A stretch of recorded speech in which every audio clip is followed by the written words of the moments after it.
welcome to another edition of the Above the Bridge podcast. I'm your host, Thaddeus. First thing I want to do is shout out our sponsors.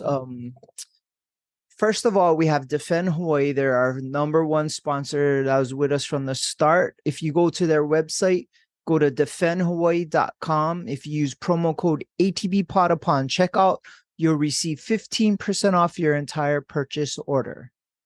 They also have a store in Windward Mall. It's called No One. They have whatever latest drops or new designs. It's always available for you at the store as well.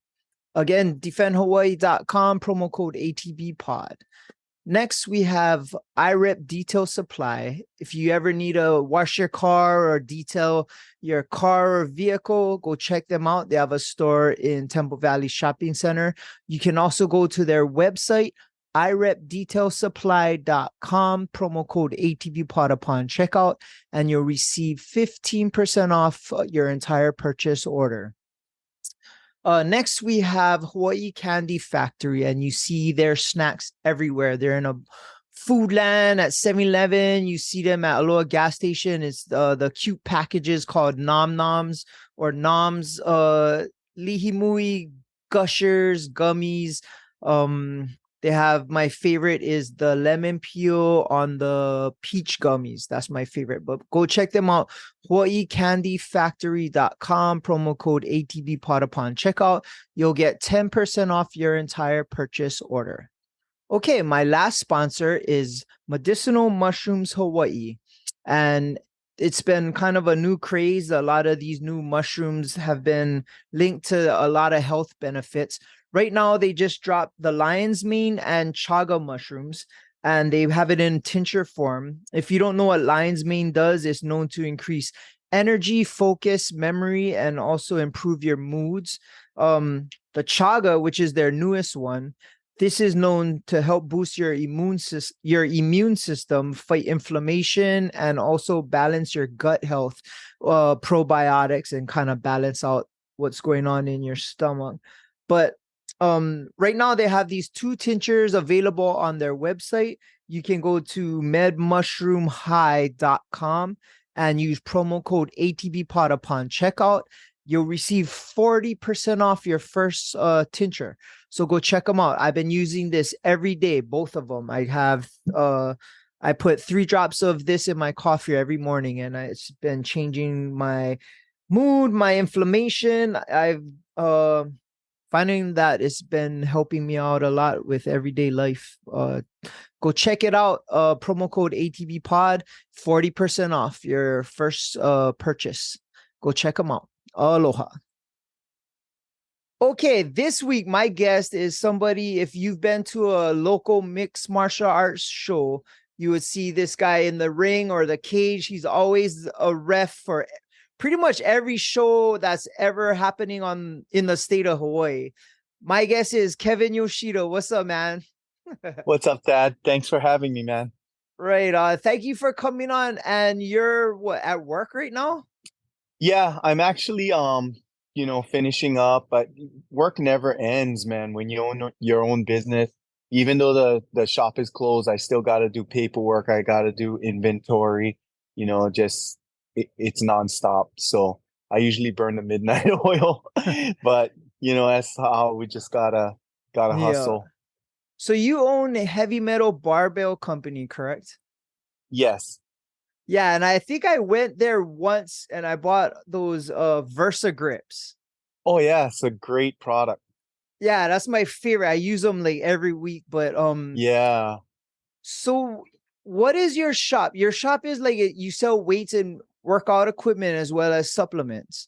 Yeah, we started off as a supplement store way back. The store was founded by another family called the Medeiros family, and the 2 boys that actually started the shop, Hilton in Cleveland, they were really into weightlifting. So their dad kind of backed them and helped them open this supplement store.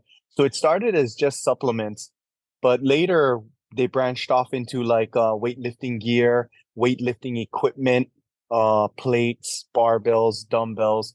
So it's pretty much got the full, we try to sell a full line of, weightlifting apparel, equipment, whatnot, the kind of like a one-stop shop. And then I kind of remember you telling me before that you guys would help build out home gyms as well as commercial gyms. Yeah, actually, I have a contract with a company called Life Fitness. Life Fitness is a huge company. They carry names like Cybex, Hammer Strength, SciFit, um, Life Fitness. They're just huge. So wherever Life Fitness sells equipment to, I'm the technician installation specialist for Hawaii. I also take care of all the, neighbor islands. So I go everywhere. I go Big Island, Kauai, Maui, Oh, wow. Molokai, all over. Wherever Life Fitness sells to, we will go. So it's a great contract for me to have, and it keeps me just on my toes, constantly busy. Oh man. So what your shop is open what Monday through Sunday? Yeah, 7 days a week. We're open 7 days a week. 9 to 5 Monday through Saturday and 9 to 3 on Sunday. So 7 days a week. Okay. So if I wanted to, like, I don't know if I'll ever do this, but if I wanted to build out, like, say, my home gym and I could just come to you, kind of give you an idea of what I'm looking for, and you can kind of put together and piece together what would be the best equipment or what would be suitable to what I had envisioned. Yeah, for sure. We'll definitely help you, walk you through the process, show you through catalogs. Like, this is the type of equipment we have. Our showroom is a little small, but we do have the majority of the more popular pieces. So usually when somebody walks in, they'll be able to see what we have and actually touch and feel the equipment rather than just doing everything, through visual, like an online catalog or, just looking up at a website and stuff. It's All actual brick right. and mortar store. They can actually come in and try stuff out. All right on. Yeah. Okay, well, I have a lot of questions for you about your martial arts background, and of course being one of the, honestly, I think you're the only ref that I remember for mixed martial arts. I'm sure there's other refs, but I guess you always stand out and you're always refing the bigger fights and bigger promotions. So let's try start from the beginning. Like, how did you even get into martial arts? Was it when you were young or? Yeah, actually, when I was young, I took karate. I did some boxing on the side with my friends, but nothing real formal. When my son was born, Sage, I wanted him to get into a martial art. So, and I wanted to do it with him, like a father-son kind of deal. So we ended up going to Universal Kempo. Our first Okay. instructor was Brian Wong. Brian Wong is an amazing, amazing coach. He's a black belt jujitsu and super nice guy. He would help my son, and at the same time, I figure I'll jump into classes, even though I was a little bit older and stuff, but you know, it was fun. So at the time my I had a coworker, his name was Kurt, and he was very interested in that also. So he and I, after we closed the shop at Heavy Metal in Kaimuki, we would go down, my son would be with us, and we'd train with Brian and stuff. That's kind of like the first place that I started. Um After that, we I had a lot of friends like in the police department and stuff, and the way it came about where I left the Kempo school and I started my own school, HMC. I had a really good friend, his name is Derek, police officer, and he's amazing. The guy is like tough as nails, beat me up all the time, and he wanted to get into fighting. This is back in the days when um MMA had just started. It was called like shoot fighting, Oh or it yeah. was called like No hand holds craze, barred. Yeah, yeah, no yeah. holds barred. And I don't know if you remember, but there was a bar out in the Gussie by the airport, Lamores. Gussie Lamores. Yeah. And the guy who actually started MMA really started out in Gussie Lamores. He was actually running some mud wrestling, and Yeah. he started one of his Oil first fights. That wrestling. was TJ. Yeah. So so Oh, anyway, long TJ story Thompson. short, TJ Thompson. Yep, TJ Oh, Thompson. He he was ran Gussie Lamores. he ran Gussie I Lamores. had He no ran Gussie idea. I just Lamores. seen him Yep. at the gym the other day in Yep. Kaneohe 24-hour fitness. Yep. He's giving He's the pics. man. Yeah. He's the Yeah. one who ran Super Brawl and Icon, correct? Yes. Yeah, yeah, Yes. yeah. Yep. Oh, I So didn't know he yeah. owned Gussie Lamores. I don't think he owned it. I think he was like a DJ there or Oh, something, and he put together fights there. So yeah. that's like the very beginning of mixed martial arts in Hawaii, you That's know. crazy. Um at the time at the time my friend, the police officer, was really interested in fighting, and he wanted to fight in the ring. And at that time my friend had told me, hey, I heard of a master trainer who's from Japan, and he trains champions, and I really want to seek him out, and I want to train with him. And I was like, oh, go for it. And he goes, yeah, but can you go with me?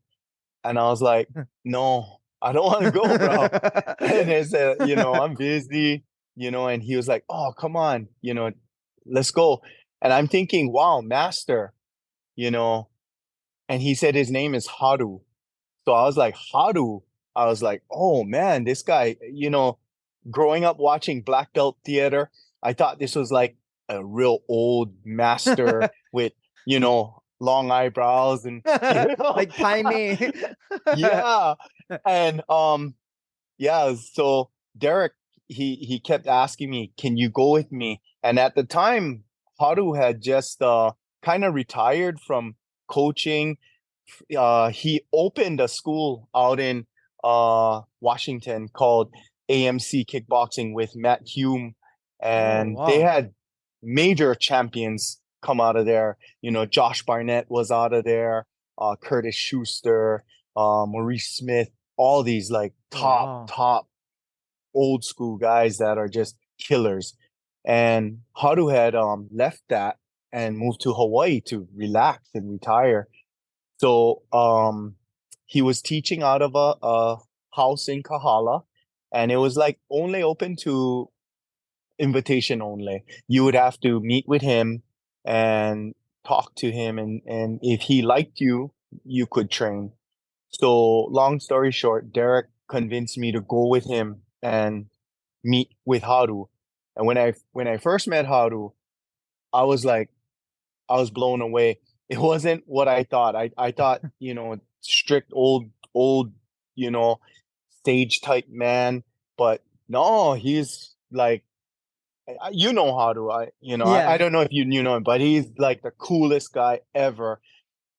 We walk in and he's like, "Hey, what's up, man?" And it's cool. We got the blessing. We started training, and of course, my friend Derek, he's very athletic, very he was a good grappler at the time. He just all he was doing was practicing the moves on me. I was just getting beat up. I was like a beat up guy for him. And the thing about that too was because Derek worked the day shift like at in Kaimuki, he got off work super late, like 8 p.m. So the only time we really had to train was like 10 p.m., Oh, 11 wow. p.m. at night. Yeah, and then I was like, man, I was getting like, burnt out. I was because I didn't want to pursue that fighting. I was just there to help him.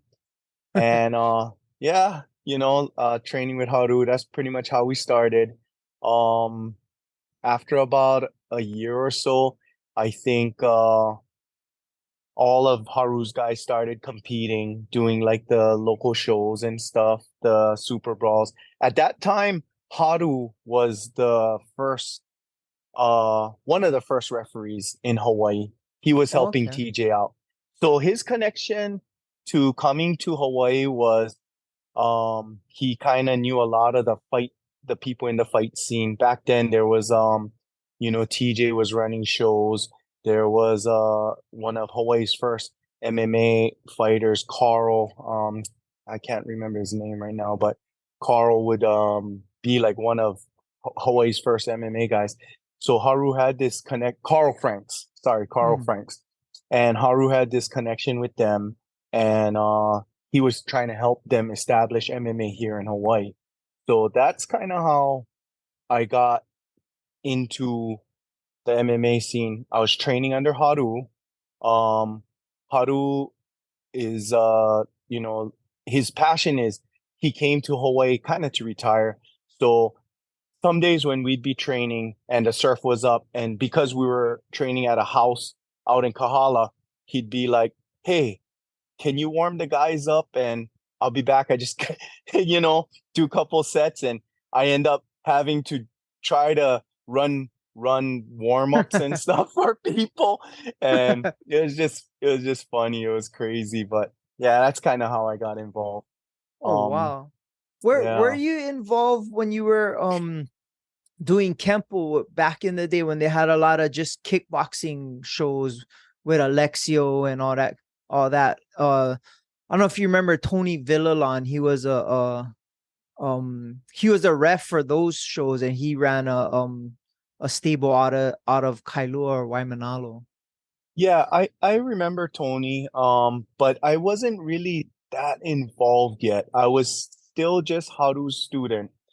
And I think what happened was they they because I guess because I was organized. I was like the most responsible technically, student at the time. He would eventually ask me, "Hey, could you help us with officiating?" Like they Mhm. needed qualified judges, people who had good eyes to watch fights and to score, the fights fairly.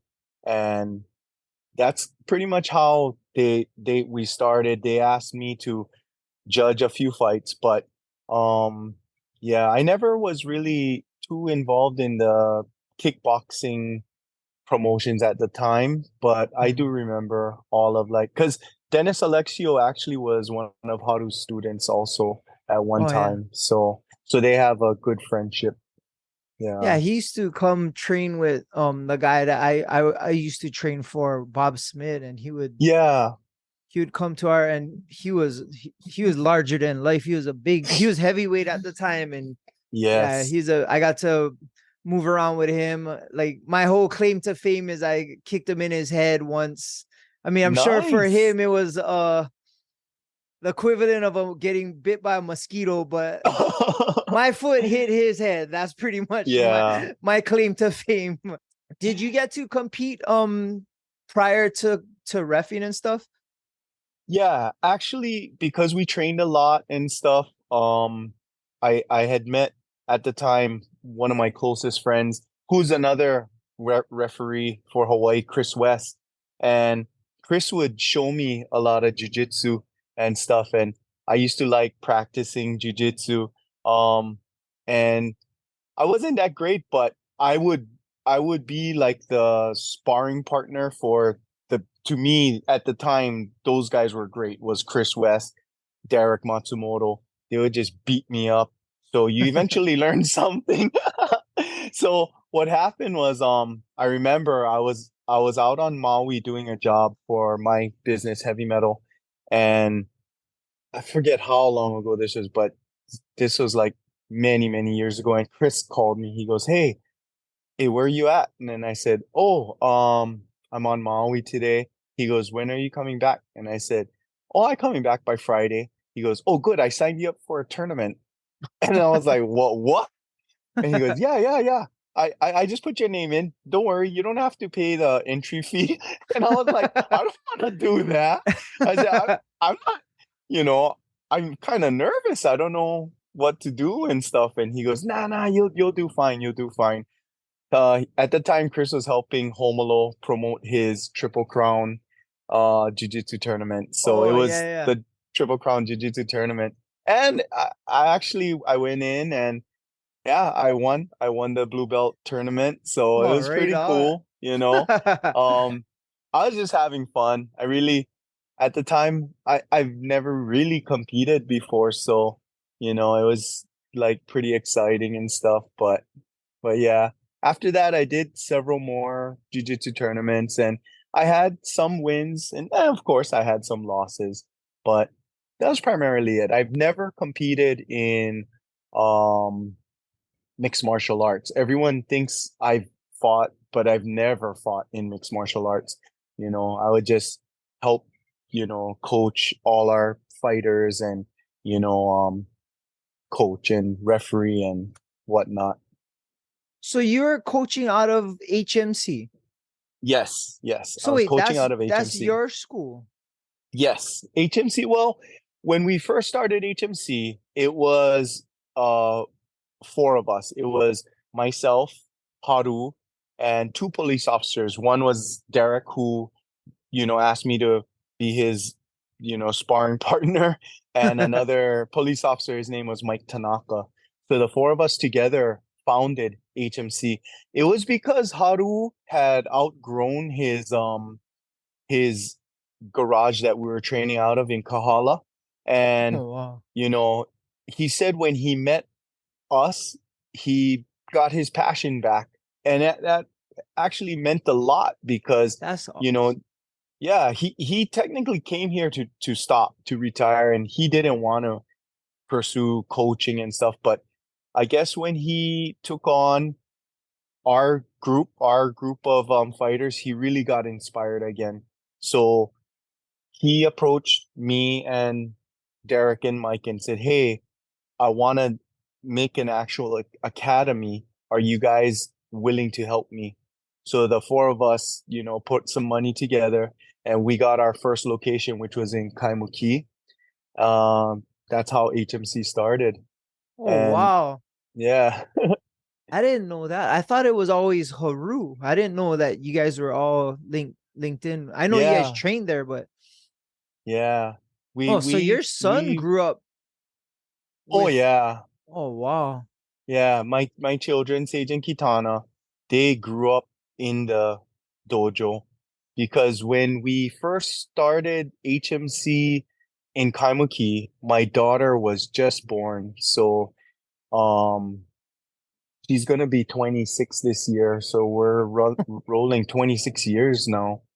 And then That's a good gauge, at the huh? t yeah, Sage was 4 years old at the time when we founded HMC. So yeah, Oh, wow. I would but always love watching Sage compete. Like that's like one of the first names when we would get the Destiny lineups when we were uh-huh. doing this, I would always look for his name. It's always fun to watch. Oh, Yeah. thank you. Yeah. He is Thank good. He you. is super good, huh? I wish he Yeah, kept doing it. yeah. Yeah, he's very talented. I'm really proud of him. Um, but yeah, he has his career now. So Yeah. he has a daughter. So so Yeah. he That he changes has to, everything. yes, yes, it How does. nervous were you when he would compete? I would be very nervous to be honest, very, very nervous. Because he was competing when he was like maybe 8 years old. He was doing jujitsu tournaments, and I think he did his first kickboxing at 9 years old maybe, and it was like, man, back then, there were so much events, and he was like constantly this weekend jujitsu tournament, this weekend a kickboxing tournament. It was like, yeah, the glory days of martial arts. Yeah. Yeah, he grew up in the ring then and competing. Yeah, yeah, he did. He did. Wow, that's super cool. And of course, you started becoming one of the main referees in Hawaii. How did that happen? Was Yeah. it, I honestly, I don't even know how one becomes a referee. Like, you got to get sanctioned, you got to get certified.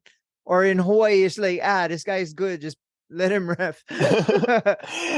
to be honest, the way it started was I was first an official for a judge for MMA in Hawaii.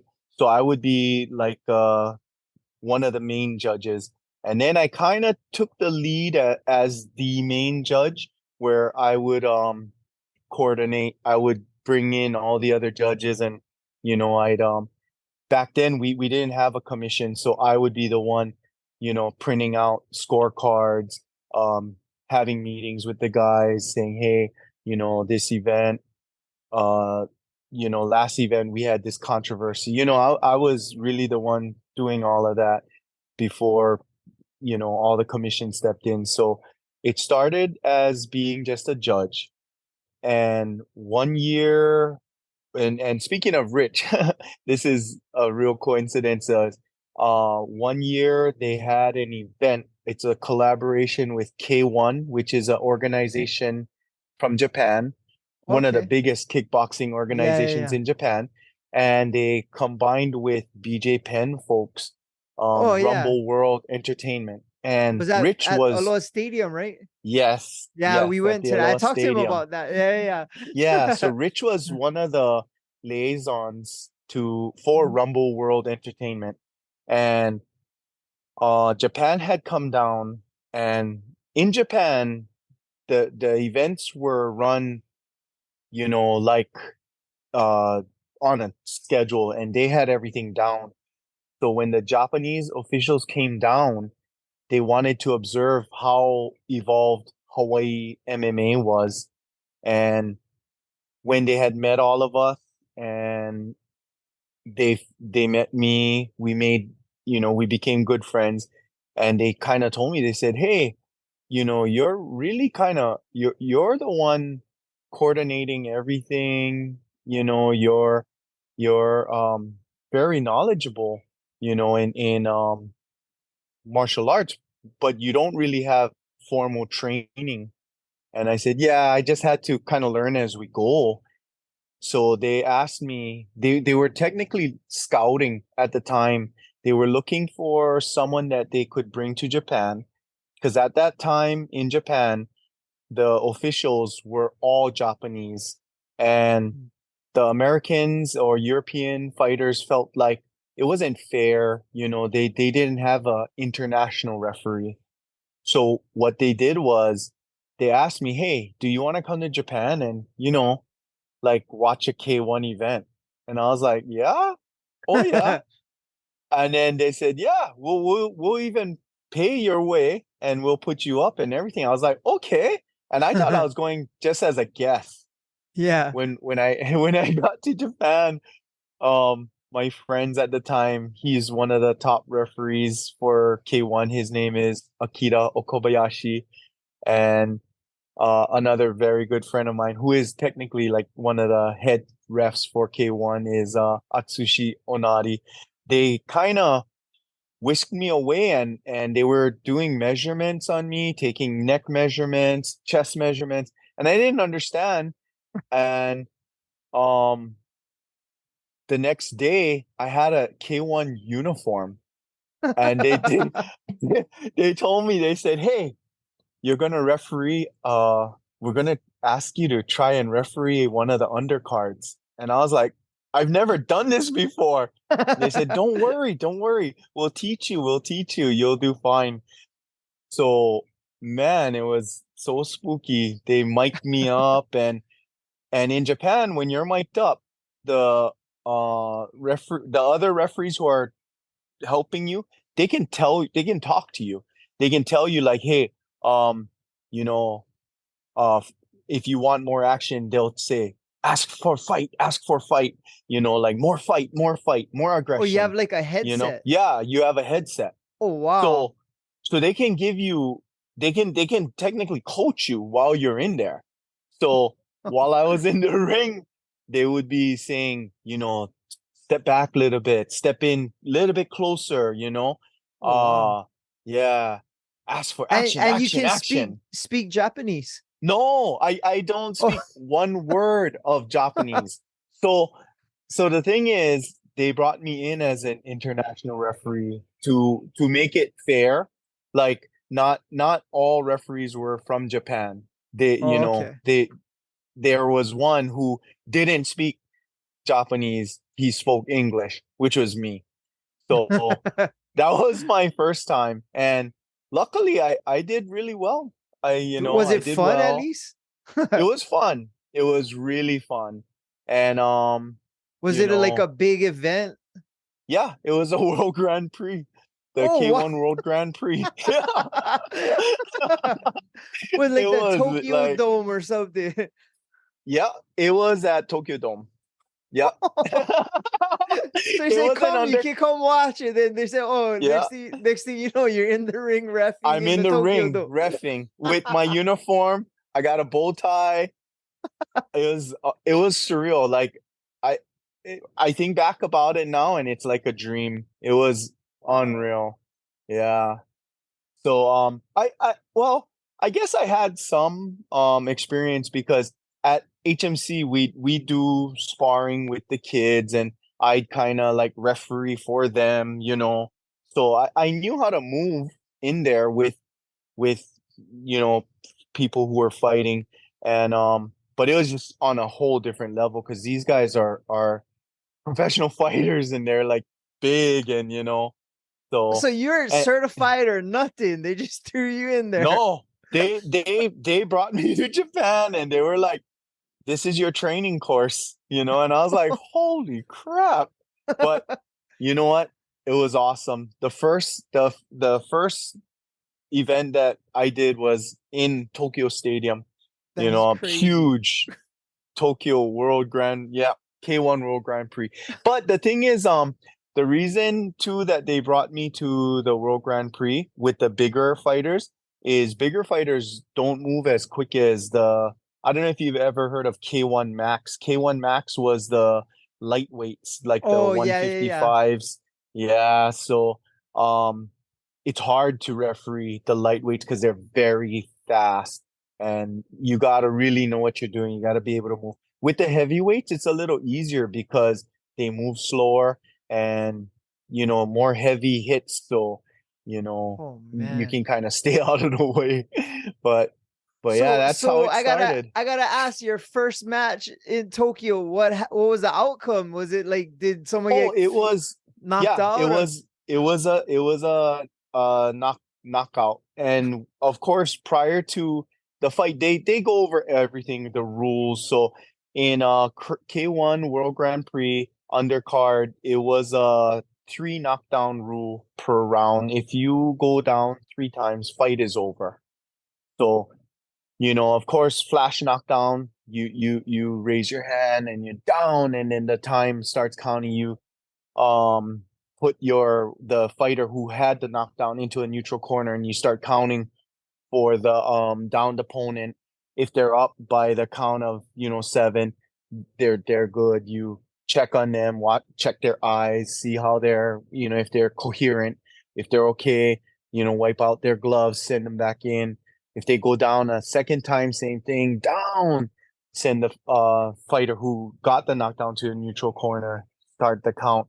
But if he survives that second knockdown and you let them go, and then it's a third knockdown, it's immediately So, fight over. Yeah. So it ended in a three knockdown in the second round. But yeah, it was amazing. It was bruh, that has got yeah. to be one of the most craziest stories I ever heard. You're probably the Yeah. only person on earth that ever had that happen to them, right? it Just it's flown from unreal. Hawaii, got Yeah. thrown into the Tokyo Dome in a K1 Yeah. Grand Prix as a Yeah. K ref. That's crazy. It was amazing. I mean, like, you know, I've had so much blessings, man. That was one of the blessings was um meeting up with my good friend Akira Kobayashi and Atsushi Onari and them bringing me up after that every year to do these World Grand Prix events. I've been Oh to wow. Japan maybe for like six Grand Prix Oh, so and you've got to do it numerous times then. yeah, yeah. They Oh wow. actually they explained to me they were kind of scouting like another international ref. So that's when they found me this. So they ended up allowing me to keep going back every year. Oh, Yeah. that's so awesome. Did you ref the one that was here?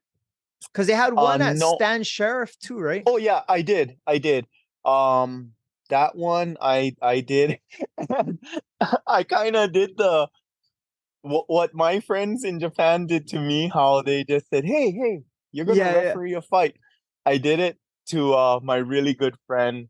His name's you know him, Kyle Takao. He's the Oh one yeah. of the judges for our events. So Kyle, um, we went to the stand sheriff and I said, "Hey, Kyle, you're gonna referee a bout," and he was like, "What?" And I said, "Yep, yep, you're gonna referee a bout."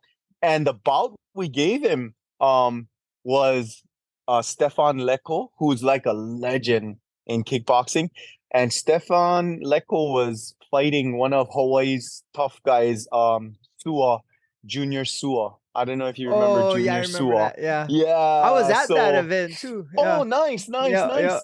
So in that fight, Junior actually, because Stefan was taking Junior lightly, so Junior actually knocked him down with a overhand right, I think. And Kyle had to step in down. And it was like amazing. He did good though. He did Yeah. good. And but yeah, it was so funny. But That was yeah. insane. That one was the only martial arts event ever in Stan Sheriff, right? Yeah, I think we did two in Stan Sheriff, if Oh, I'm not mistaken. We did two in Stan Sheriff and one in the Blaisdell. yeah. Yeah. It was But it was yeah. cool. They had Butterbean, they had Mark Yep. Hunt, Yep. um Gokhan Saki Gokhan was yeah, Saki.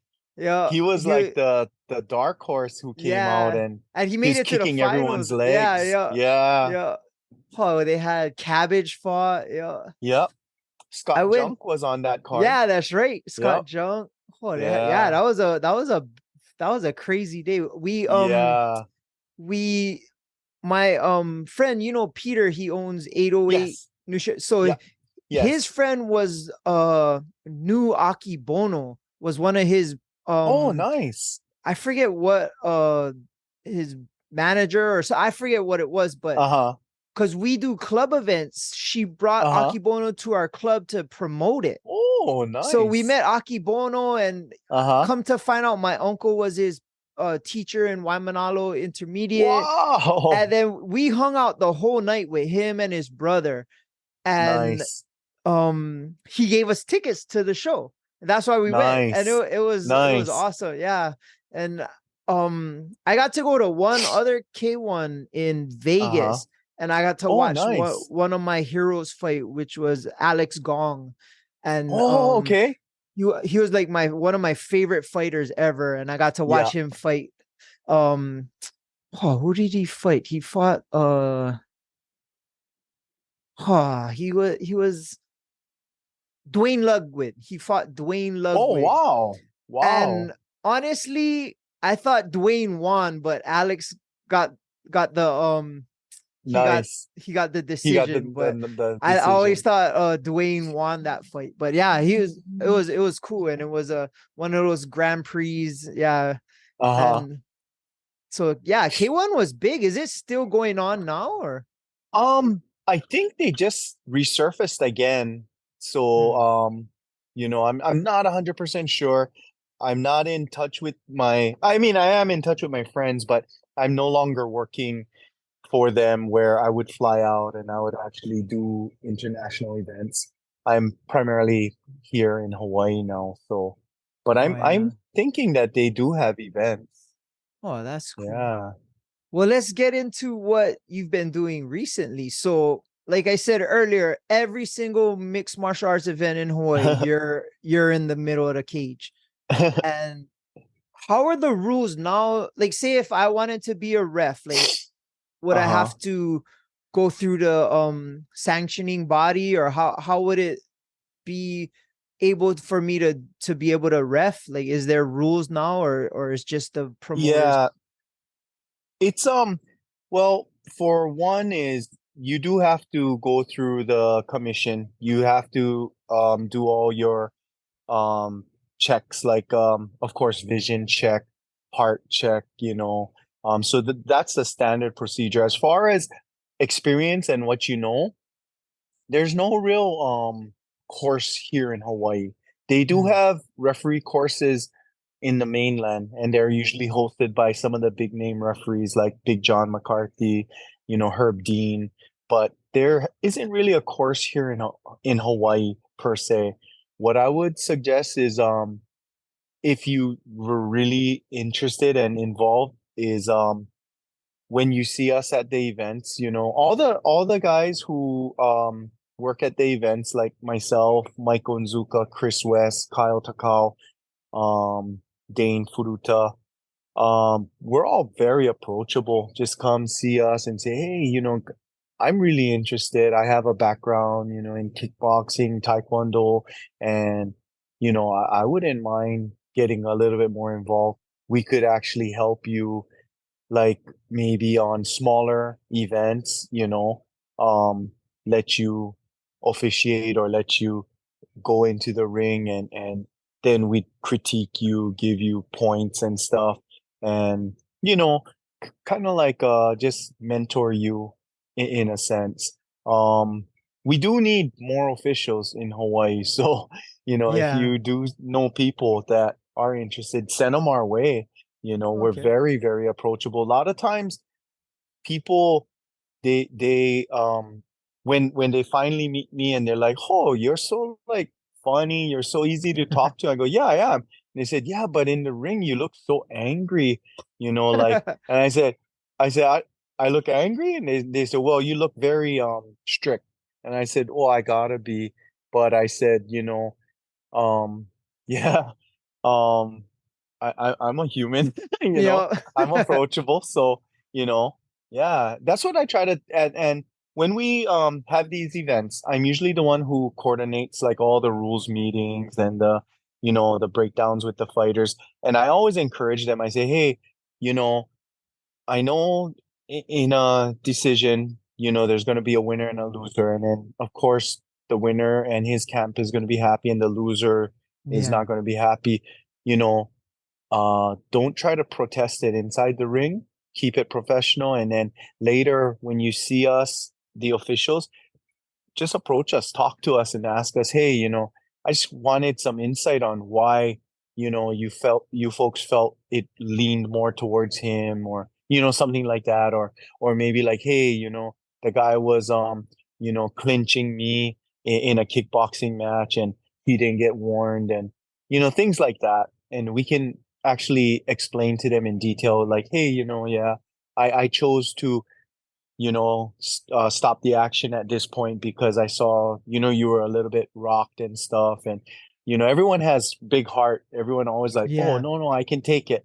But I'm like, I'm there in your best interest. So, one of the things that I usually have to explain the most is when people are doing their debut fight. And they're so Yeah. hyped up, and these guys are tough. I know they're really, really tough, but maybe they get knocked down, or they get a flash knockout, and then I'll stop the fight, and then they'll pop up, and then but I'll see their legs a little bit jello or their eyes a little bit still glassy, and I'll stop the fight. Then they'll be like, "What? Why?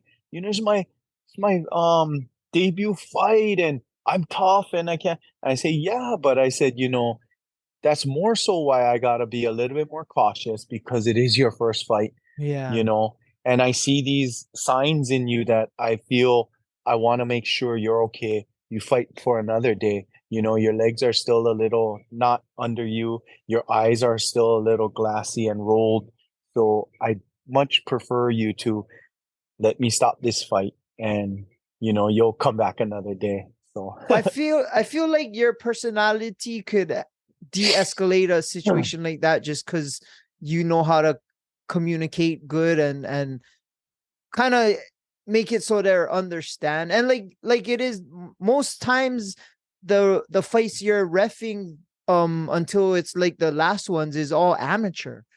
And yeah, a lot of amateurs, they're supposed to be stopped early, right? For that, for yes, that. yes, And it's hard because the crowd isn't really knowledgeable of that, or they just, Yeah. oh, he still can go, he like go out on his shield and Yeah. all that. Yeah. And I always like when I watch you ref and those things happen, like I always like, good job, ref. Like, I try to like Thanks. yell because I know how hard it is. It's Yeah. probably the worst, craziest job to stop a fight.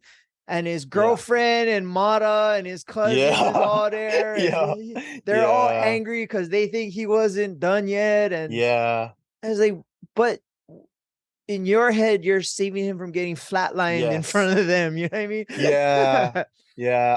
I just really, especially like the guys who are amateurs and this is like their first or second fight, I tell them in the rules meeting, I say, I'm gonna be extra cautious, because this is like your first fight and I'm really gonna be looking for signs that, you know, if I need to intervene, I will. And the only Yeah. reason I'm doing it is to protect you guys. I don't want anything happen to you guys, because that's my job in there is to keep everybody safe. So Yeah. what was the craziest situation you had as a ref? Like what would be like, Um, I'm sure there's more to count, but what would be some of them? gosh, there's so many, but you know what is really weird is uh a lot of times the night of the fight when people will later ask me like, "Oh, how's that guy?" you know, and I would be like, "Oh," I said, I can't remember that right now because everything is always work." Like, uh, you know, then when I go back and watch the fights, I go, "Oh wow, yeah, that was a pretty good call." You know what I mean? Because a lot of times people think I'm there and I'm watching the fight to enjoy it, but I'm not. I'm watching it differently. Oh When yeah. you referee a fight, you're not actually watching the actual fight as a fan per se. You're watching it, you're watching mannerisms of each fighter, each individual, little things like breathing patterns, um, Oh, eye wow. rolls, so you're not really entertaining when someone gets knocked down. It's not like when you're in the seats, in the fan seats and you're jumping and you're like, yeah, Oh yeah. it's different. I'm like, when I see a knockdown, I gotta try run in and prevent the guy from getting more damage. And Yeah. yeah, And yeah, it's crazy because you are like right there. Like you're seeing yeah, the technique land flush or whatever, yes, and like yeah, it's instant. It's instant. You know what I mean? You yeah, got to make your decision on the drop of a dime, and yeah, it could honestly lead to a bad injury or like yes, someone getting really hurt. So yes, your decision very true. making has to be instant, and you always have to go on the side of caution. Yes, Like they can be yes, mad, their family can be mad, yeah, everybody can be mad, but he gonna be alive to be mad. yes, yes, Yeah. yes. And You know, earlier you asked me what was one of the craziest fights, yeah. and this fight is funny because it's like a viral YouTube video. It's Ray Brada Cooper, Oh, okay. and I forget the name of the opponent. I want to say the guy's name was like Kanani or Kiani or something like that. And I guess Brada Boy like knocked him out like cold. So I stopped the fight. I pushed Ray off of him, and the guy when I was pushing him off, the guy kind of woke up, and the guy started to try to take me down, Oh. and I'm like, whoa! I'm trying to tell the guy, hey, I'm the ref, and he's like, because he's like just wanting to take me down, so he's taking me down. I look outside of the ring and the other referee was Chris West. And Chris is like looking at me, and instead of jumping into the ring to help me, he's like coaching me, crossface wizard, Kev, crossface wizard. And I'm like, holy mackerel. But so I was able to, crossface wizard a guy. get the guy Oh, good off. coaching then. Yeah. And it was funny, like yeah, that was one of the I I don't want to say funny because the guy was kind of, in La La Land, Yeah. but it was bizarre. And it did make like a viral video. It's on YouTube because of course Brother Boy is so famous right Oh now, yeah, yeah. so yeah, it's one of those that's flying around and you know, but And it yeah. would be you because you was reffing all the big Yeah, fights, and everybody's yeah, gonna recognize you because of your hair. You know yeah, what I mean? yeah. That's true. That's true. You have any encounters with like the family after, or like people just being kind of rude to you after, or Um, I have, but I would just, like I said, and I would tell the fighters prior to the fight, I'm approachable.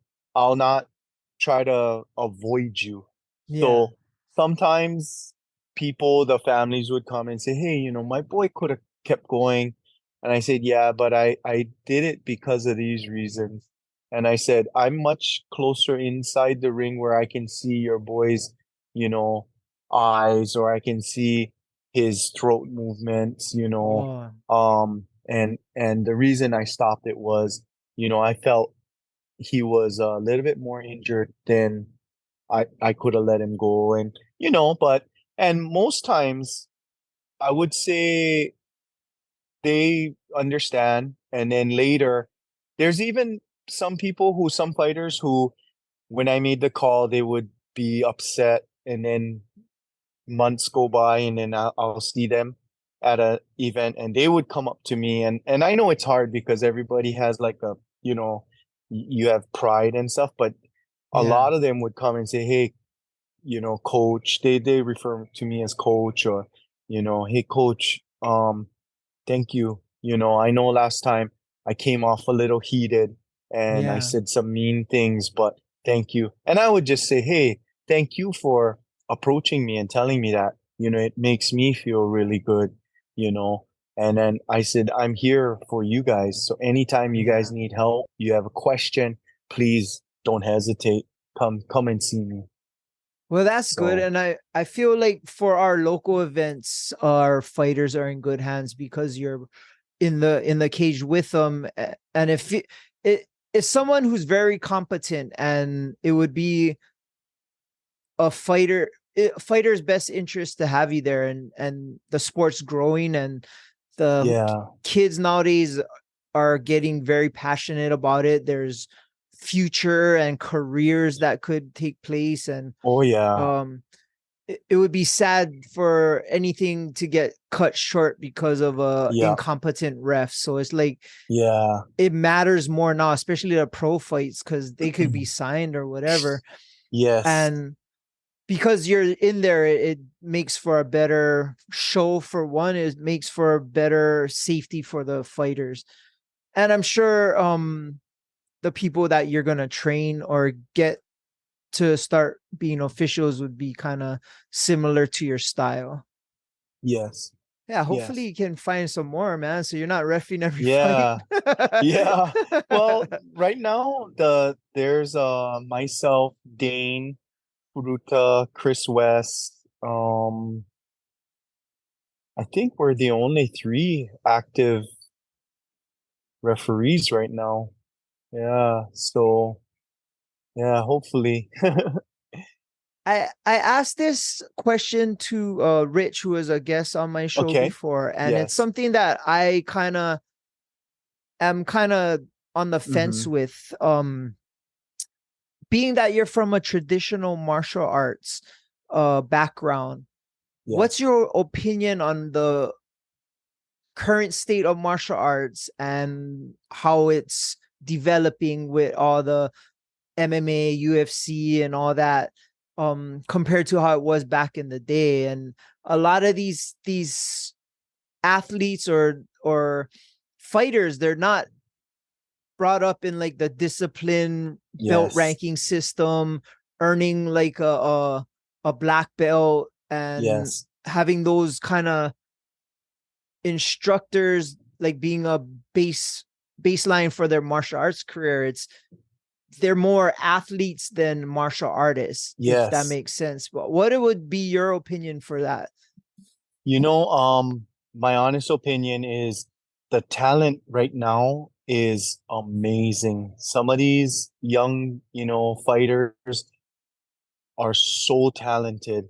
Um, Growing up in a traditional martial arts background, I do notice there was a lot more emphasis on discipline.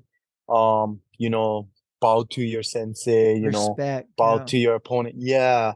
I think the full-on MMA hardcore gyms now, they're not implementing that as much. Um, but the kids are so talented nowadays. I just wish they would really push that more um respect side, you Yeah. know. That's one thing I talk about, and I really emphasize to the fighters when we're doing events. I always tell them, I said, you guys are right now the stars to all the children that's out in the crowd watching you. You guys are, you know, um the ones who are gonna change the way they see things. So I said, please be on your best behavior. I don't want to see, I don't like it when people cuss at each other. I said, keep profanities down to yourself, please. I don't want to hear any profanities near the ringside. And I tell that to both the corners as well as the fighters. Yeah. And yeah, and then a lot of the fighters actually come up to me later and go, "Hey, coach, God bless you. Thank you. We love when you always spread that message, and that's true. The young ones, they're idolizing these guys in the ring. They're the ones looking up to them. So show the best respect you can for your opponent and whatnot. I think the state of martial arts is very, very advanced now, but I think back when we had traditional martial arts, I think there was a lot more emphasis on that respect side, especially the Yeah. respect your elder side. I know now I can see some of the youth, the up and coming fighters probably, getting better than their coaches, Yeah. like they are, you know, and they're just so talented. But yet I really wish it would be like that real old school style of respect, you know? Yeah. It's weird Yeah. too, because it's like I can't see, like, say, um like, who's the chap, like Sugar Sean Mosley, like, I can't see him learning a kata to get his brown Yeah. belt. You know what I mean? Yeah. It's different, but it's the same. It's still a combat sport. Yeah. It definitely doesn't feel like traditional martial arts. And I know Yeah. the roots is there, but I just can't, like, it's more like WWE now. Yeah. And it's entertainment and it's fun to watch. I watch it all the time, and I just wish they would have a little more baseline of the older traditions. And that could be Yeah. me being brought up in those situations. Like, if I was younger, I'd probably be like, no way, no need to do that. Like, Yeah. I could, you know what I mean? It's like, oh, I remember having to learn, like, free sparring forms or pattern. What for Taekwondo they were called pumse, and we'd have to learn all these different patterns so we could test for our green belt and our blue Uh-huh. belt. And then it's like, I don't see anybody doing that now. Yeah. But I do like jujitsu's platform, because to Yes. earn a black belt, it takes a lot, and Yes. you're not gonna just get one. You're not gonna get Yes. they're not just giving those things away. Like, you gotta be in it Yes. for long, and for that, I like the jiu-jitsu community. Yeah. Taekwondo became a little watered down, in my opinion, and I mean, with though, even the way the Olympic sparring or Olympic fighting isn't the same than Uh-huh. what I was used to. It's kind of like playing tag. I don't know if you ever watched it, but it's not how it used to be when we were competing in Taekwondo to score a strike, what they would say would have to land with a trembling shock or a knockout blow. And now they Oh have wow. these sensors in the chest protector and stuff. Oh. And if you just touch it, it's a point. So it Oh. became Yeah. pretty much like foot tag, and Yeah, it yeah. just loses that really fight aspect, and I can't even watch Yeah. it now. I'm kind of ashamed to tell Yeah. people I did that stuff because it doesn't seem as Uh-huh. combative. But I mean, it's still Yeah. acrobatic and fun to watch, but Yeah. it's just not the same. But um yeah, I always want to know, like, someone who grew up doing traditional martial arts and is still around the, like, the newer MMA stuff, what Yeah. their opinion is about that. Because yeah, it's definitely different, you know what I mean? Yeah. Yeah. I think there are a lot of schools out there that even though they just train mixed martial arts, they do implement a lot of respect and loyalty and you know, um my good friend Bobble, Jesus is Lord. I Yeah, really like his group, very well-mannered, you know, students and it all stems from the top down. You know, if you yeah, got someone at the top who's very strong and respectful and teaches, you know, respect, then it'll trickle down. And he's an amazing man. His children, Rachel and Robbie, yeah, amazing, amazing kids. You know, I watched them grow up literally because they're like same age as Sage. yeah, Um, so beautiful family, really, really good family. yeah. Yeah. And they've been around for a while, and Yes. they have their own show, right? It's the Trinity. Trinity. Yeah, Yes. yeah. And Yeah. you probably ref those too, right? Yeah. Yeah. I do.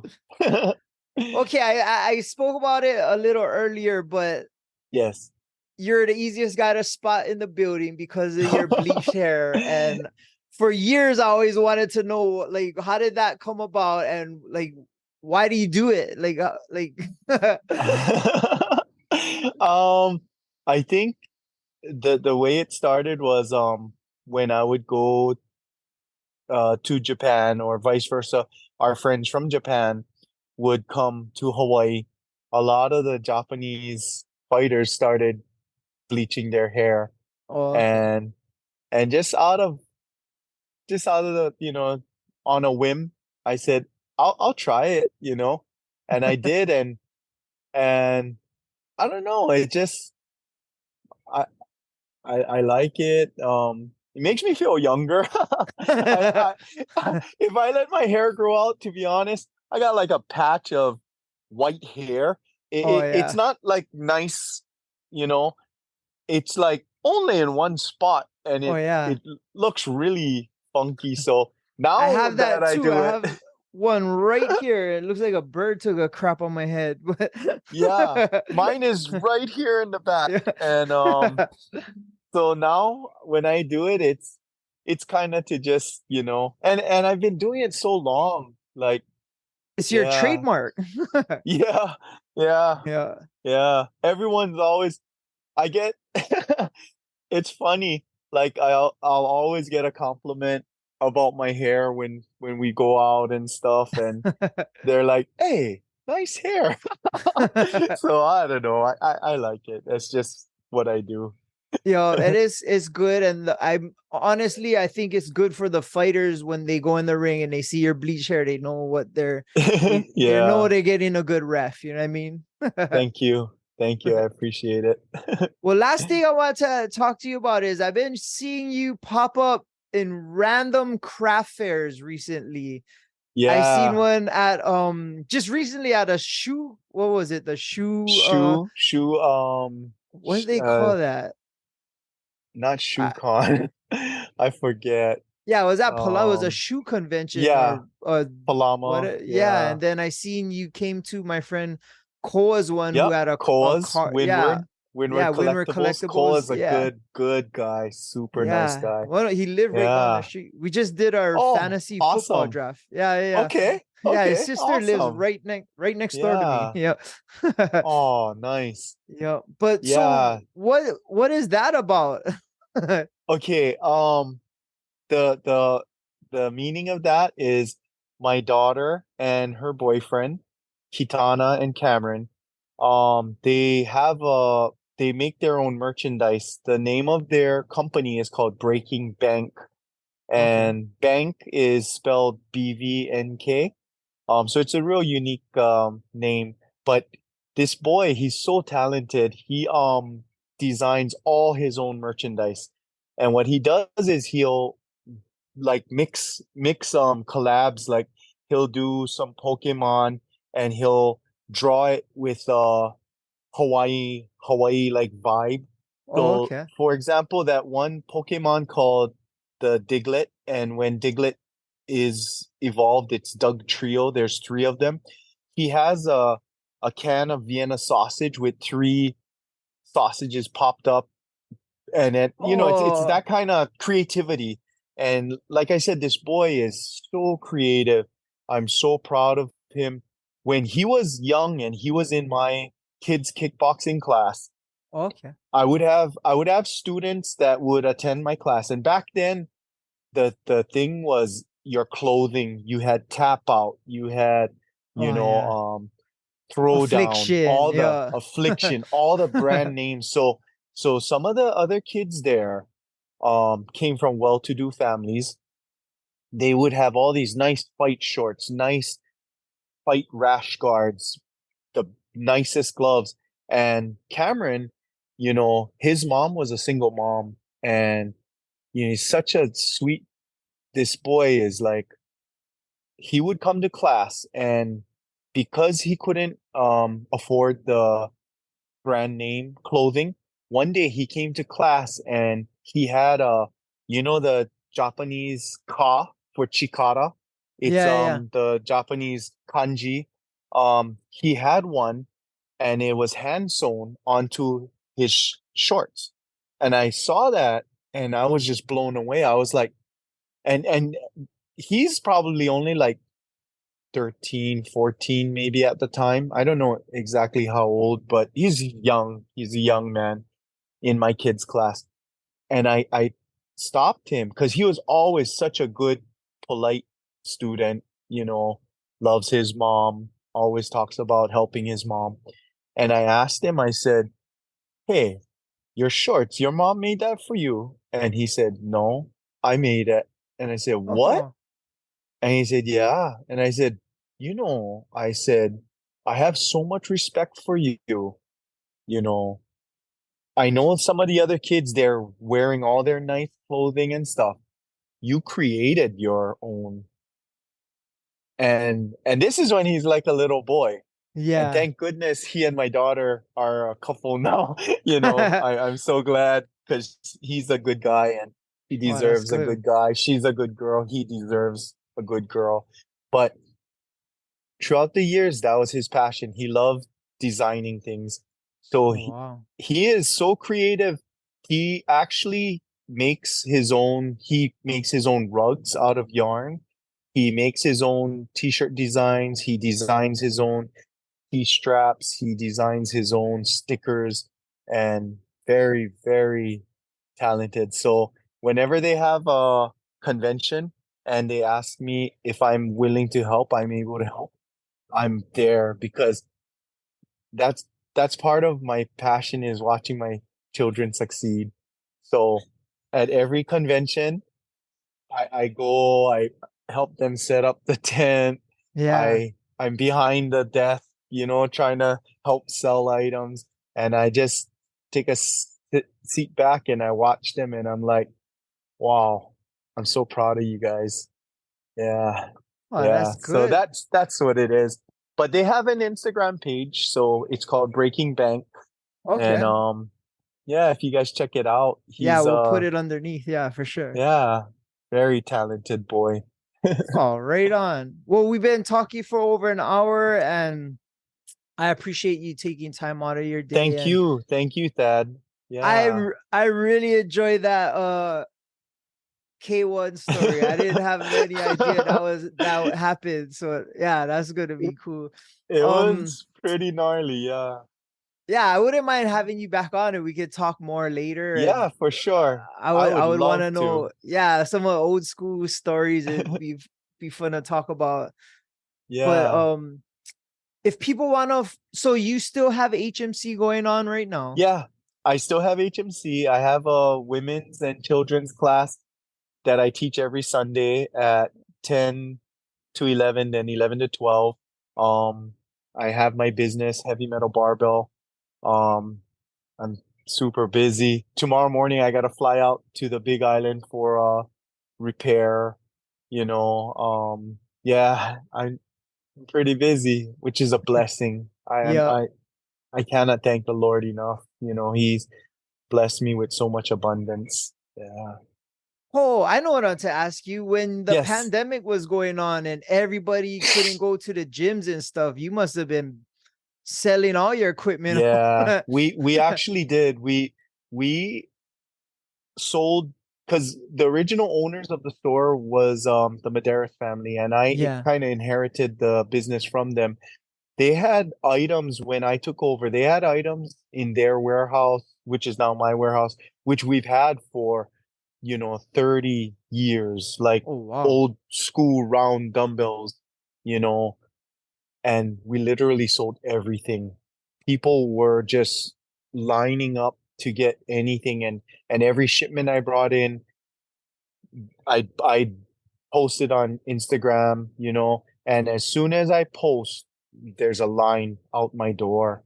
It Oh, was wow. it was pretty chaotic at that time. Um, but yeah. Well, like, that's one of the good things for the pandemic. I Yeah, mean, a lot of people um wanted to work out, myself included. One of my friends had a home gym. I would go to his house. So yeah, yeah. yeah, I remember even Walmart and Target and all, like Oh just to get yeah, a 10-pound everybody weight would sold gone. out. Yeah. Yeah. Well, I guess It that was was it a was blessing for you yeah. guys. Get It was clear out your we were warehouse. yeah. And to be honest, we were able to stay open because we sell nutritional support like vitamins, Mm, minerals, and stuff. So that was the whole point for us to stay open. I didn't know the equipment side would just take off, but oh once yeah. gyms were closed, everybody wanted, because Yeah. to be honest, that's a way we stay healthy is we work out. Yeah. So when you take that away from someone, it made a lot of people depressed. And Yeah. when people couldn't, so working out really is a stress reliever. It keeps you healthy. You know, I all my friends, we're all getting older, but I tell them don't stop, just Yeah. lessen the weight, don't lift as heavy, you know. But keep moving. We gotta keep moving. That's the Yeah. best. Myself included. I gotta get out Hey, and you work out. looking good, man. I'm You trying. remember I told you, I said Yeah. when I saw you and I was like, wow, like, looks like you're lifting very Yeah. consistently and yeah. And like I said, So I do burpees every morning. I'll do 100. yeah, And for me, that was the biggest change that got me over like the plateau that I've been at for years. And nice, yeah, nice. And you were saying you were building up to that, right? yeah, You started with a yeah, certain amount and then slowly 5 work your way and up. then Yeah, 10 and then it took a while. yeah, I never had that kind of workout and struggle in a long time yeah, because I would go to the gym and I'm kind of in my own routine, and that this was yeah. something new. And burpees, if you don't know, is rough. And I was like, Yes. my friend Bong, he's a tattoo artist. He does them Yeah, I know every, yeah, Bong. Tattoo yeah, crew. yeah. So he's the one Yeah, that started, and he tagged me in one, and then it kind of prompted me, oh, I'll try that. nice. Oh, it and then it Yeah, became, oh, I can't do it, so now I gotta yeah, do it. And then like, yeah, oh, like I every morning I wake up, make my daughter breakfast and pound out 100, Nice. and I'm dripping, Nice. dying. My daughter thinks I'm Nice. hurt. Yeah, but Nice. I get it done. It's Yeah. what does Ensign, you say the unnegotiables. Yes. Yeah, Yeah. so that's my unnegotiable routine. I gotta do it. Yeah, but yeah. Nice. Nice. On a side note, Bong's he had a tattoo parlor right below HMC, my academy. Oh, So tattoo they guru. were Yeah. there for a while. And my son Sage had a tattoo done by one of Bong's guys. I think they Hmm. call him Lucky. Oh, okay. I think. Yeah, I'm not 100% sure, but yeah, it's awesome. Oh, He's right a on. great guy. Yeah, Super yeah, nice super guy. cool. Got me motivated. Yeah, nice. Do and you and have tattoos? oh yeah, his Oh, oh yeah, his yeah, yeah. his Nice. good friend, and they were partners before, but there's one of his best friends, Tattoo Rich, and Oh, that's that's the guy that did Sage's one. oh okay, he Yeah, did I mine. So believe yeah, so. yeah, Okay. super cool guy. Yeah. Yeah. Awesome. And Bong Awesome. is in California now, I think, or he was in Vegas or California. Oh, Yeah, okay. Yeah. yeah. But Awesome. yeah, anybody out there, challenge yourself to do 100 burpees in the morning or whenever, every day. And you don't, like, I gotta take breaks. I can't do 100 like nonstop. Like I can do Yeah. 25, take a minute break, and then do another two. But my goal is to run 100 one time, but Wow. maybe in a couple years, because it ain't easy. It's not easy. You keep it up though, Tad, because Yeah. yeah, it's very noticeable. That's Oh, awesome, thanks. man. And I Yeah. go gym 3-4 times a week, and I work out. Nice. Yeah, it, like you said, Nice. once you stop, you Yeah. the older you get, the more you gotta go. And my dad's Yes. 86, and he goes 4 times a week, Wow. and he's known in Kaneohe as the old guy in the gym with Wow. the That's short shorts. awesome. Yeah, the old school tiger shorts. Yeah, yeah, Yeah, yeah. that's I know. him. I know what you're Yeah, talking about. yeah. Yeah. So Oh. his example, like, he brought me in the gym since I was little in high school and Uh-huh. stuff. And yeah, so his example gives me no excuse. So Oh, good. plus, like you said, it's good for mental health, and Yes. get out aggression. And Yes. I'm no longer an athlete anymore, so that's kind of the only athletic thing I do. Awesome. Yeah. Awesome. Well, Right on. on social media, where can people find you? I have two IG. I'm Kickboxer X5 on Instagram, or you can just look me up by my name, Kevin Yoshida. I have a Facebook account, same thing, Kickboxer X5, Kevin Yoshida. And I have a page for my company, Heavy Metal Barbell. So that's on IG. For HMC kickboxing, I kind of let some of the other coaches just run, like we'll all tag HMC under but we don't really have a main HMC page, so we kind of just push it that way. And you have a website though, Yeah. right? Yeah, Okay. hmcacademy.com. Okay. And your son-in-law's brand, what was that again? It's called Breaking Bank, and it's breaking is spelled regular, but bank is spelled BVNK, and it's on Okay. Instagram. All Yeah, right. he has some really good merchandise. That guy's a very, very, very Yeah, I gotta talented check guy. that out. Yeah, I seen the Thank you. carpets when Yeah. you're at Koa's place. Yeah. Yeah, yeah. It's 1 for 1, and it's always the biggest draw. People will be drawn to it. They'll be like, "Wow," you know. Yeah. Yeah. All right, on. And for us, our Instagram is Above the Bridge Podcast. Our YouTube channel is Above the Bridge Podcast. Website is atbpod.com. And my personal Instagram is Thaddy Daddy High. All right, man. Well, I will definitely be seeing you at some more craft fairs, because my Yes. girlfriend always wants to go. So it's always good to see a Awesome. familiar face when I'm at those things. And then I will see you in the cage as a spectator and you as a ref. Thank you. Thanks, Tad. Because you're always there, and I'm always at these fights. So Yeah. I hope to see you soon. Tell Sage I said what's up, and Will do, for sure. if he ever competes again, I definitely would want to sponsor him. Oh, thank you so much. Yeah. Yeah. Thank you. All right. Well, shakas for the cameras. Okay. Right on. Thanks, brother. Thank you, bro. We're done. Shout out to the Artist Network. Aloha.